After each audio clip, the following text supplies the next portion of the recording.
কাঞ্চন মল্লিকের দাদাগিরি, সরকারি হাসপাতালে দাদাগিরি টিএমসি বিধায়কের, চিকিৎসকের সঙ্গে অভব্য আচরণের অভিযোগ, চিকিৎসকের কলার ধরে হুমকি দেওয়ার অভিযোগ অস্বীকার তৃণমূল বিধায়কের। এই মুহূর্তে বড় ব্রেকিং, কাঞ্চন মল্লিক বিধায়ক তিনি সরকারি হাসপাতালে দাদাগিরি চালাচ্ছেন, চিকিৎসকের সঙ্গে অভব্য আচরণ, চিকিৎসকের কলার ধরে হুমকি, এমনকি শাশুড়ি মায়ের চিকিৎসা করাতে যান বিধায়ক। ঘটনা এখান থেকে সূত্রপাত, শাশুড়ি মায়ের চিকিৎসা করাতে যান এবং সেখানেই কলার ধরে টানাটানি।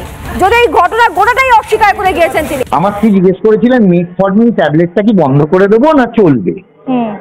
তাকে উনি ফট করে বলে উঠলেন, আপনি এমবিবিএস ডাক্তার, আপনি আসুন লিখে দিন, এখানে বুঝে নিন কি ওষুধ দেবো। আমি বললাম, স্যার আপনি এরকম ভাবে মিসবিহেভ করছেন কেন? আমি তো ডাক্তারকে জিজ্ঞেস করছি রিপোর্টিং এ যে ওষুধটা খাবে না বন্ধ করে দেবে, এটা কি কোনো গর্হিত অপরাধের মধ্যে পড়ে? চিকিৎসকই এখন বলছেন যে নাকি কোন রকম ভাবে আপনি ওনার সাথে মিসবিহেভ করেন, মারধর করেন, কলার ধরে টানাটানি করেন।